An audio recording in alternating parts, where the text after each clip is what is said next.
Yeah, you're listening to Sunday Night with Keith here. It is Paddy's Weekend Special on 18th of March. We're live in studio in Dublin South FM. That was Imelda May and Call Me. Before that, we had Best Days there from Brian Kennedy. We have Robert O'Connor in studio with us on the show tonight. It's good to see it. It's good we've been talking off air for the last half an hour, even before we got on air. But it's good to see you, and great that you're back doing music and stuff again. It's great to see you as well, Keith. And do you know what? This is actually really exciting because I've done a few interviews. I always thought actually when I came back that you might be one of the first interviews I did, but it just so happened that a few came in before, and they were all with kind of people I'd never met before, and a lot of them were over the phone. So there's not that kind of same connection. Whereas when you know somebody for as long as we know each other, it's completely different. We know each other's stories, and as you said there, we've been following each other on social media, so it doesn't actually feel like it's been whatever. I think it's been 5 years since we've last talked. Yeah, face to face. So, but yeah, it's great. It's great to be back. I don't know. I'm not a big fan of the phone interviews. I don't know what it is. It's just the interaction or something. You don't get to see facial expressions or. 100% agree. It's like text message. You can't hear a tone, and on the phone, I think for me, like I did my first phone interview about 3 weeks ago with one of the national stations, and I wasn't ready because I kind of didn't know what was coming, and as well as it being my first interview in so many years, as you say, you can't kind of read what's coming, or it was a bit of a shock to the system, to be honest, but here we are now anyway. Great. So tell us about you're releasing this single now at the end of the month, March 30th. Yeah, so tell us about how this is all that they're coming about through old contacts and kind of finding your way back into the music after not been doing it for a couple of years. Yeah, it did, and it did come back to working with people who I'd worked with in the very early days, almost a decade ago, and that wasn't necessarily always the plan from the outset. What it was, Ireland's obviously a small place in terms of this industry, and there's a lot of great musicians and producers out there, but for the particular kind of genre that I was looking for, I wanted to find somebody that was a good fit. So last September, when I decided I was going to go again with some new music, I started kind of picking up the phone and looking at who I was going to, and I've lost all my music contacts. It's been, everything changes. It's a lifetime in 5 years in the music industry. So I kind of thought, who am I going to work with? And I worked through all the new names that I thought might be a good thing, and I had phone conversations and meetings with people, and I wasn't getting that chemistry. And on a personal level, I think you have to really like the producer as well, or feel like a good bond, because you're going to be spending quite a bit of time in the studio with them, and you need to be comfortable, especially if you've been out of business for a while. It's not quite marrying someone, but it's something close to that, isn't it? In musical terms. It's a strong connection, because look, I went into the studio to record these songs, and because of the way I write my melodies and things like that, I would go in and sing this song raw with no music, as a lot of artists do, and it's really exposing. So if you're kind of nervous around, and you're still nervous no matter what anyway, but if you're uncomfortable with somebody, it's not great. And I found some of these guys I was meeting, I just wasn't feeling it. So I thought, right, I'm going to call up one of the guys who I do feel comfortable with, and that was Steve Hogan, who produced my first 3 singles. And he, as it happened, had sort of moved on from production. He's like a session drummer now, which he always was anyway, but he's doing that full time, had packed up a studio, and he said to me, I'll co-produce, but we'll use somebody else's studio and potentially another producer as well. And when I heard that, I thought, oh God, who's this guy going to be? Is this more pressure? But it was actually a blessing, because I met Stuart Gray then, and Stuart is a great producer who's worked out with the likes of he's worked with the likes of Hosier and Ryan Sheridan, and then he's worked alongside Billy Farrell as well, who we both know is one of the best producers in Ireland, I think. Yeah, and he's working with Brian Kennedy and lots of other people, as we were just talking about, so it's really good. And I suppose in that way, people will always, people that work with you in the past will remember you, and you might have good memories with certain people, and if you had a good relationship working with someone in music, they'll help you out or come back to you a little bit, Definitely. Sometimes when you contact someone you don't know, and they might be I don't know, they might see you as a bit of a stranger, or 100%, yeah, or it can sometimes and I suppose there's the idea of, right, I'm not a new artist as such, but I'm an under the radar artist, so commercially, so it's kind of a case of Steve and Billy and Stuart to a point knew what I had done before, and my kind of level of competence and my style and things like that, and that was reassuring for me, because if you're going in with somebody new, you feel the need to prove yourself a little bit. And because it'd been, like I said to you, it's 5 years since I released, but it's actually more like 7 since I actually was in a studio. So for me to walk back in there, and it felt in one way like going home, you know, as cliche as it is, but at the same time there was pressure there. But Steve and Stuart made me feel so at ease, just going in there singing lyrics that, you know, are personal. You know, it's personal stuff. Yeah, and that's the thing. And I suppose working, it's always great. You can always meet new people, and you sometimes click with people straight away. And then there'll be lots of other people it won't work and things like that as well. And Definitely. so it's good the way you probably connected with some of the people that started your career off, I suppose, in the music sense. Yeah, it was nice to go back and see them again, and nothing had changed. And it was funny how like I hadn't seen Steve in a decade, because I didn't make the second record with him, and then I went off and did the more electronic, the dancier stuff. So we were just not on the radar with each other at all. Like, I wouldn't have, literally, we didn't talk to each other for that time, just because there was no business to be done. But it was like it was like kind of going back to, you know, 2 years later after the first album when I went in to see him. It didn't feel like the guts of a decade, you know? Yeah.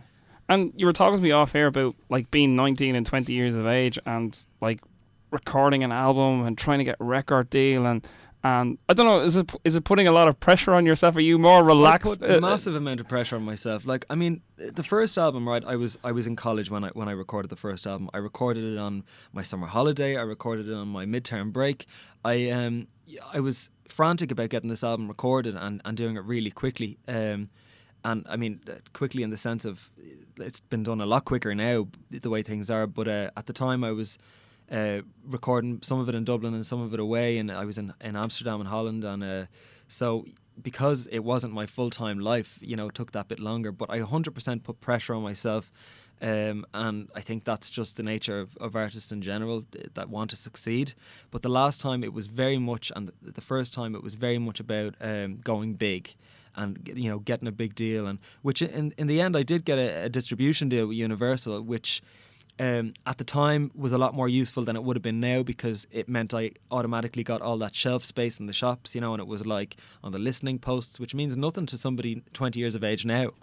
We don't have those shops. Maybe we've one or two, but we've like Golden Discs and Terra Records, yeah, and but like even now you can, it's niche. You can go into Terra Records and get into the unsigned section and whatever, and you can do. Terra have always been very good. Yeah, yeah. They've from day one, before anybody else said yes, Terra said yes, because that's the type of, you know, community they are, I suppose.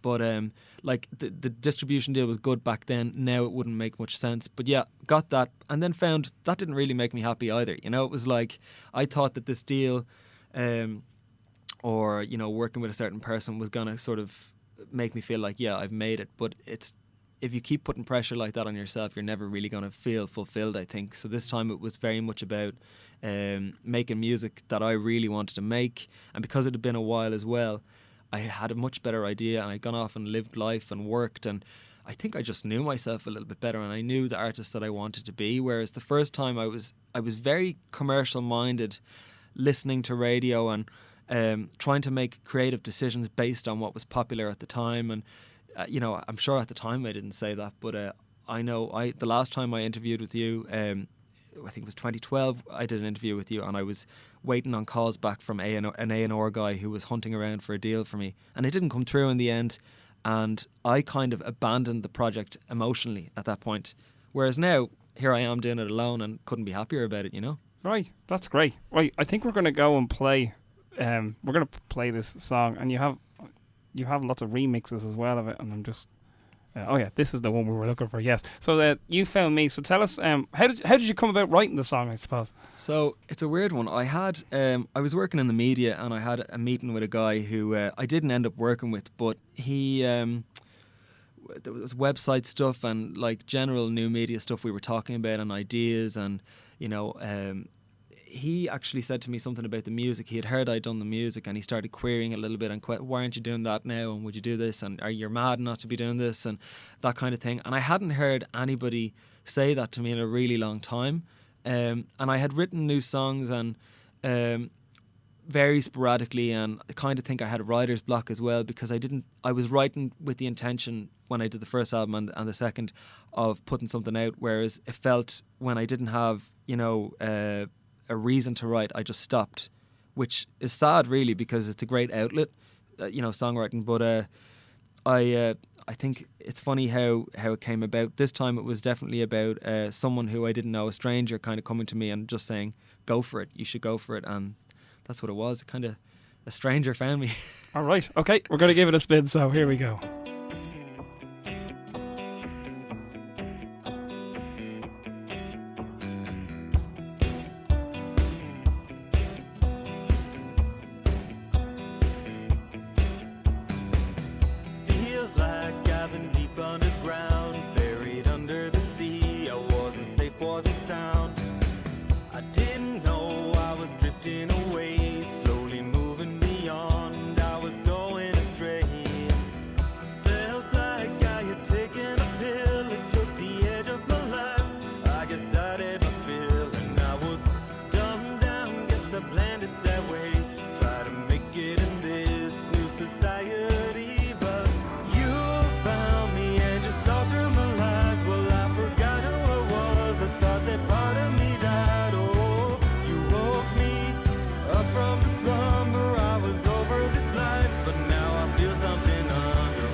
Underground, feeling comfortably numb, been this way for a while, and I tried on different lives for size, never feeling fulfilled, never satisfied.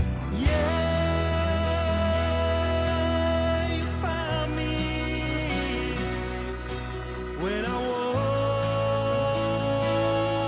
was going under.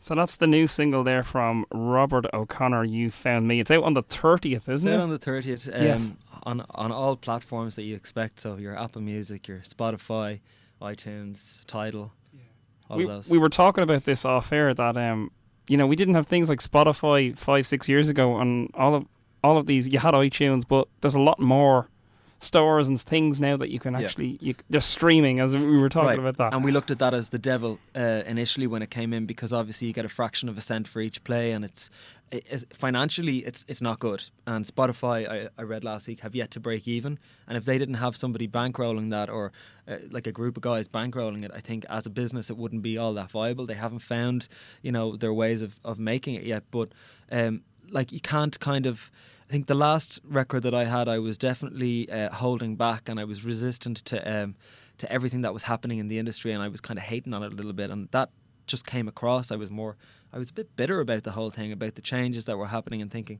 if it was like it used to be, it would have been easier. But this time I'm like, it is what it is. Embrace it. Go out there, with your social media, and take the reins and do it yourself, because there's a lot of platforms out there, and the problem with the internet, I suppose, is it's choosing the right ones for you and not getting lost in that like sea of music, and sea of independent artists. When you started doing music and when you were in college and stuff, you were talking about the industry was kind of a bit mixed up. Like, you're not really sure, I have to go and print loads of CDs, or do I put my music online, or like it was very different back then, wasn't it? So I hired a publicist, which was a very expensive thing to be doing at that point. And I had an independent deal in the UK, and they did a certain amount over there, and then I hired a publicist for Ireland who was very well known here. And she would have sent me off like weekly who she's targeting this week and what they've come back with. X says no, Y says yes, come in for an interview, and she would have targeted TV bits and pieces as well. But it was a very odd time, and because you were still physicals, you were sending physical mail outs, so there was a lot of overheads. You were paying for all these CDs and promos and press kits and everything to be sent, whereas now that's an email. It's your MP3, it's your headshot, it's your bio, and whatever else you need in there. And it's just so convenient to be able to do that without going to the post office or hiring a publicist and spending thousands upon thousands for one campaign that may or may not go the way you think it's going to go or the way you hope it would go. Yeah, I mean, obviously you can still do a certain amount of that to a point, but you don't have to do that much of it now, which is great, And yeah, I mean, if I was signed to a major, I would definitely be having a publicist do all this work for me, no doubt about it. But it is nice that the artist has the option of doing it themselves now as well. Yeah, and it's great. We were talking about even in the media and the music industry or radio industry and whatever, that like a lot of the contacts have changed even over the last year or two, never mind absolutely 5 or 6 years or whatever. And it's so funny because every industry that I seem to go and work in, like I said, what I've been doing for the last few years mostly is media, and that's changing so much as well. So it's like nothing is certain. Everything, it all comes back to technology and that changing the industry. Like, when I started out in journalism, I wanted to work in magazines. I wanted to work in print media. I did that for a while. But it's very difficult to secure work in that area now. And if you're not already in, good luck getting in, because it's all blog based. It's all website based. And anyone and everyone who has a flair for writing can do it now, with or without a qualification. So that's another day's work. But I'd say all the journalism courses have changed in the last 5-6 years. I'd say they've changed dramatically. Yeah. I'd say I wouldn't even recognise a prospectus now if you went into a course to look at one. It's so different. Yeah, and there's so much, like, there's rules about online that you wouldn't have had before and things like that as well then. So that's very true. Like, online used to be, like, when I used to submit music to websites or blogs back in the day, it would kind of be like, oh, I got a blog, it would be nicer if I was in the Irish Independent, but I got a blog, and now it's kind of the opposite. It's like that print media coverage is grand, but a blog is there forever, or a website's there forever. So it's kind of like if somebody Google searches you, they can find these interviews or whatever features or whatever it is, whereas a newspaper's gone tomorrow, so it is a little bit more, I think, durable. Yeah, for sure. And even if you do get something that's in a newspaper or whatever, you have to post it on social media so that you have actually kept it. That's exactly it. So it comes back, like, that is your main portal. Like, Stuart, the producer I was working with, said to me, we had a conversation sort of towards the end of the recording about what approach I was going to take with the promotional end of things, and he said everything on social media. He said when people are lying down at night, they get into bed and they're looking at their Instagram, Twitter, Facebook, whatever it is, app hopping, if you can't access them through one of those three places or online, you're not going to get them. So it's kind of like, he said, focus on that. It's free, and it's try to be inventive and try to be, which is why I'm now doing things like Spotify playlists that kind of I think bring followers into my world a little bit and show them what I love. Yeah, I know what you mean. Now, tell us, you when you were releasing your other records and stuff, you would have played many gigs and stuff. So this is obviously something that you are wanting to try and get back into.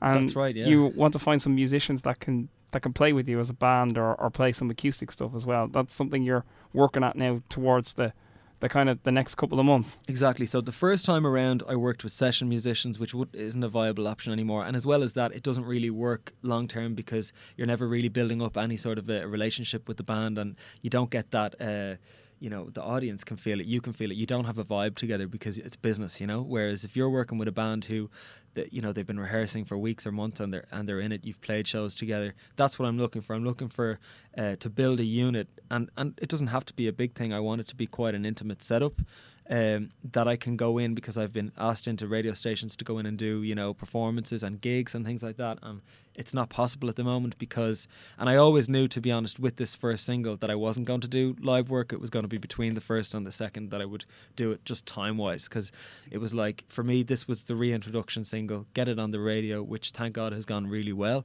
And then I thought the promo online, and we'll see what people's response is. That's what I kind of said originally, and now I'm sort of feeling now it pushes you to get a band now a little bit. Now I have to go get a band, and there's so many musicians out there, but definitely, like, if there's guitarists out there and keyboardists and percussionists, definitely reach out to me, because I'm looking, and it'll be a process of finding the right people.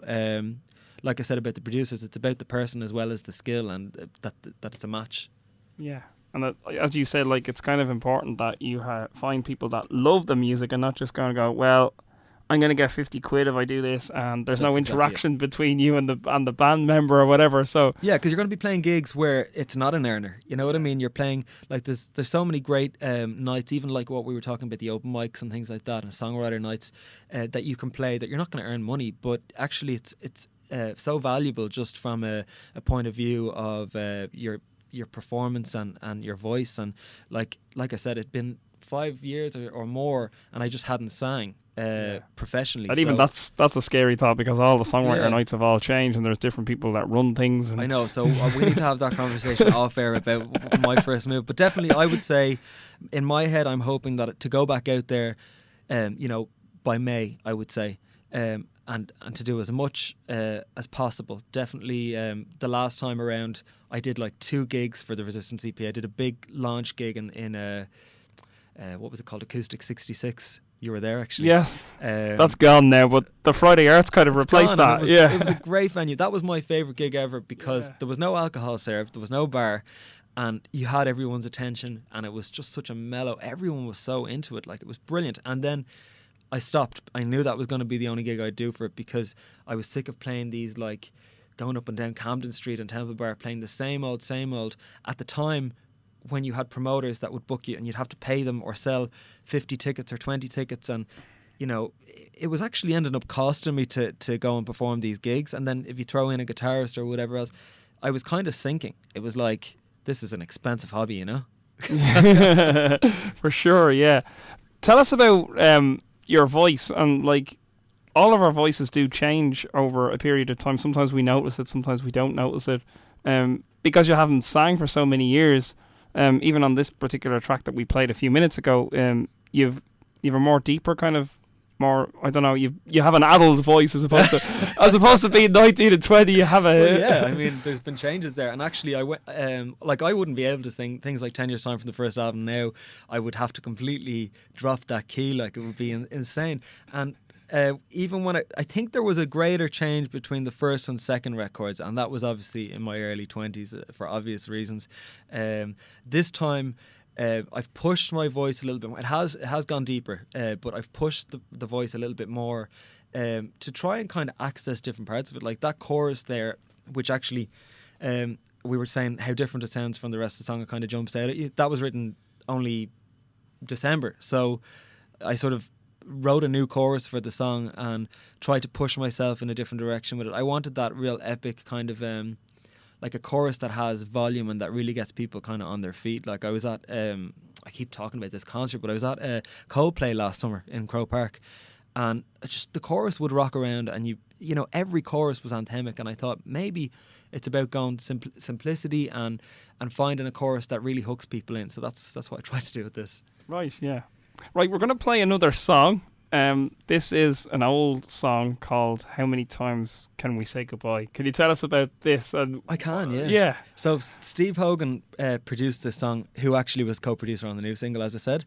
And he gave me, I had a load of lyrics written, and he gave me a couple of tracks, like just backing tracks that he had lying around, and it was a more framework version of this song that you're going to hear now, but it had a bit of a country vibe to it, and I just loved it straight away. And somehow, and I always find this kind of miraculous, my lyric literally just merged with the music, and it was like, it was amazing the way it just came together with little or no effort.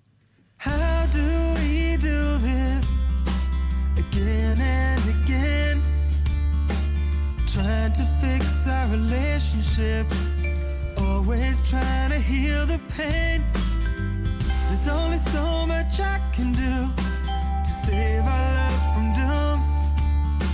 I need cooperation too, and I more than you am in the room.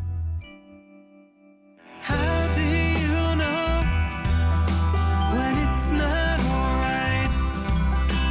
How many times can we say goodbye? How will I know when to give up this fight? When is it too late? When is it too late for one more try? How can I stop myself from driving you away? Always saying I'll make a change, the only way to make you stay. I worry that I'm responsible now for more than just myself. One and one make two, and you're not me or someone else. How do you know when it's not alright? How many times can we say goodbye? How will I know when to give up this fight? When is it too late? When is it too late for one more try? Situations out of hand, we need to take control. Don't know the solution, but the situation's getting old. Maybe we're not meant to be, but how can we forget the times we spent together? Will the future be full of regret? How do you know when it's not alright? How many times can we say goodbye? How will I know when to give up this fight? When is it too late?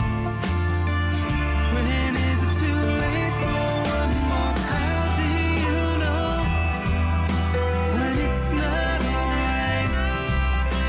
How many times can we say goodbye? How will I know when to give up this fight? When is it too late? When is it too late for one more try? Yeah, that was an older song there from Robert Good song. O'Connor. Yes, How Many Times Can We Say Goodbye? We were just talking about the album cover, and you looked nothing like that. And I think at the time when it was out, I don't think you looked like it either. So. I think, as I said to you, Barry McCall was the photographer for that first album, and he's a great photographer, but his makeup artist and his stylist was extremely heavy-handed with the foundation, I think, because I look like the little version of Enrique Iglesias. I mean, I don't know what he was thinking, but every creative decision that was made during that time I was so uncomfortable with. And I remember when we were releasing the album, they had me in Burberry Converse, and I had to get some guy to Photoshop all the Burberry print off them. It was like a little tug of war style decisions that we were making, but hence now I make my own decisions. Right, good stuff. Anyway, and obviously you've got artwork now that you're probably much more happy with and stuff. For the first time this time I made my own artwork, and I'm quite picky with things like that. So I was kind of briefing people on what I wanted, and it wasn't really happening. So I thought, right, well, I'm going to do this myself actually. And I like how it came out. It's quite 80s and kind of edgy, and it matches up with the music a little bit more. I think it's a bit more ambiguous than, you know, a boy band, a close-up face shot like. Yeah, it's good anyway. So you have a second song that you're going to be releasing in the next while. Obviously, you're busy promoting this first of all because the release date is only coming up. But you've managed to get some airplay and contacts a good bit before its release date, which is good. I had to make a call on what way I was going to roll this out, and I thought a lot of the big artists will drop something really quickly, unannounced, and there it is. I thought, that's not my situation. I'm going to go a more traditional model of building and then releasing it. And the only downfall to that is that the song isn't actually out there on streaming yet. So let's say I do pick up a few new followers that have heard it and Shazammed it or whatever. They kind of can't hear it on those platforms yet. But the win side of things for me was that I thought, as the radio play builds and builds, which has been happening over the past few weeks. I mean, I'm only doing this 4 weeks now. I announced the release date about 4 or 5 weeks ago, and since then I've kind of been hard at it with the radio stuff.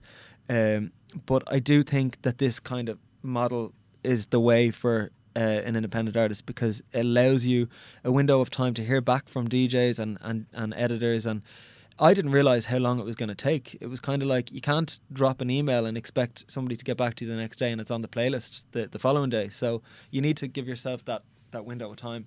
Yeah, and there's a lot of meetings and different things that go on, and playlists and whatnot as well. So you have to look into all of that too. So it doesn't magically happen in 24 hours. And that is the thing about Ireland, and it's not an Irish exclusive release or anything like that, but I'm doing the vast majority, obviously, of the promo in Ireland. But the track has got picked up on stations in Germany and Canada and the US, and actually got played in the UK last night. And the best play I've had is in France. I've had quite a strange amount of play on one particular radio station over there, and when I look now at my kind of analytics on SoundCloud and stuff, all my listeners are coming from like the US, France, Germany, and Ireland was like 18th on the list or something. I thought, what am I doing all these interviews for if nobody's listening from Ireland? But there you go, you have to campaign. Yeah, well, it's kind of a funny one with the whole I suppose with the internet and like there's so many people that can pick you up overseas, and I don't know how that all comes about. Kind of, it's just a funny one, isn't it? I don't know how it happens. I presume it's Shazam. Actually, that it has to be, because if listeners, other music fans, are anything like me, my favourite app is Shazam, and I'm constantly Shazamming tracks that I hear in the backgrounds of movies, or I could be in the supermarket. I could be anywhere. I hear like a track, and I think, and I have, I'm big into like. I wouldn't listen to kind of a lot of mainstream radio, but I love kind of listening to random European radio stations and hearing artists that I never would have been kind of exposed to hear. Like there was a band I found there on that French radio station called Few Bits, and there was another one called Swimming Tapes, and they're that kind of what we were talking about, sort of dream pop, like updated Fleetwood Mac vibes. And they'll never really probably going to get commercial Irish radio play, but you'll find them, and there you go. Like there's me in Ireland, who they haven't even played a gig here, but I'm loving the work, you know. Yeah, and like in places like France, like they would have like, I don't know, 30% French artists getting airplay. They'd speak in the French language. So how does it that an Irish artist can get play on France radio? I think what happens, well, like they play, this particular station plays mostly, you do hear the odd French song in there, but they do play mostly English music from like all over Europe and from this. Like they will. It's weird because they'll play a lot of major label acts as well. Like, I mean, last week Drake was on, and then my track was next, and I thought, well, this is cool. But you know, besides that, there's a really, really good mix, and I think that's really hard to find on Irish radio outside of these types of stations, because and hopefully it is getting a little bit better. I mean, I don't think I would have got play on the major national stations the last time. I didn't, and this time it is happening. So for that to be happening is progress. But I think we do have quite a way to go just in endorsing more Irish acts. Like I was kind of cheeky yesterday. There was a tweet from a radio station of our national broadcaster saying, "Oh, we're playing all Irish today. You know, here's our playlist," sort of thing. And I said, "That's great, but where's my track?" And you know, I never would have done that in the past. And then 2 minutes later, the head of music tweeted me back. Well, actually, he tweeted my SoundCloud link and was like, "Listen to this, Robert O'Connor's new single." And I thought, wow, don't ask, don't get, you know? Yes. So it can happen. Sometimes it can happen, yeah. So you just have to... Yeah, it's funny the way the radio stations are really big into the Twitter, aren't they? And they're massive into it, yeah. Yeah, more so than Facebook. Or I think they have to be, because it's like, it's the listener is so vital, and you know, you have to engage. But it's like when you're watching TV now, you know, you've like hashtag whatever the program's called and join the conversation. And it's like nobody's doing one thing anymore. Everyone's doing 3 things at one time. So, you know, I'm sitting there now at night like watching like a couple of hours TV at the same time as writing 500 emails to heads of music and tweeting about the latest like trash TV at the same time, you know. So okay. I think we can't focus anymore, you know. That's hilarious, yeah. So what's your future plans now? What are you kind of hoping to do with the music over the coming months? So as we said, I want to go out live. I haven't set up plans yet, but I definitely want to get into rehearsals and set up and I want to kind of reinvent some of the older music and my own older music and perform some of the new stuff for the first time and throw in some covers, definitely, as always, to engage people a little bit. But I think the main thing is to continue promoting this single, and then in April, I haven't said this anywhere yet, but I'm actually going to do a remix EP with alternate versions of the single, and I've got a really cool house version, and there's a chill out mix that I heard earlier today, and like an urban mix. So we're kind of like, I'm working with loads of different DJ producers to come up with new versions and to like put it out in the clubs and things like that, because obviously if it's a kind of country pop rock track, you're not going to get play in a club. So it's about trying to expose it to different audiences. So that's kind of the next like 2 months really, is focusing on this. So you're going to be sick of it by the end of that time. But the second single will hopefully come out, will definitely come out during the summer. I don't have a date locked down, but it'll definitely be summertime. Great. And it's all done and stuff as well. Everything's done. Everything's done. 2 days of vocals, and I would say a couple of weeks. I went in a day before Christmas and we got the writing done. I mean, the songs, the lyrics and melodies were written already, but we pulled them apart and put together all the structure of the instruments and everything. And then January went in and actually recorded them. I think it was the 2nd and 3rd or something like that. But it all happened so quickly compared to other producers I've worked with before, where it's months and then you're waiting for your slot and then there's another band. This is the way of doing it like this. You know, I could release singles all year this way. Yeah. So it's great. So obviously, do you still have a website, Facebook, and all the links that people can check you out on? Yeah, and everything's new. Like I was saying to you, it's funny how I'd completely abandoned, because I wasn't working in music, I completely abandoned all my social media and all my, you know, I hadn't been on Twitter in years, and it's really weird to go back to doing it. But yeah, I am robertoconnor.com, and you'll get all the like Facebook and everything through there. It's all I am Robert O'Connor, except for Twitter, which is just Robert O'Connor. All right, excellent stuff. Great to see you again. And brilliant to see you. Yes. Really good to be back. And hopefully everything will continue to go well this year. I'm hopefully we'll encounter each other on the live scene. Anyway. Yes, excellent. Yeah. So we'll talk to you soon, and best of luck with everything. Thanks very much, Keith. Thanks, no problem indeed. We'll be back in a couple of minutes of sport and weather, so do stay with us here. It's Sunday Night with Keith on Dublin South FM.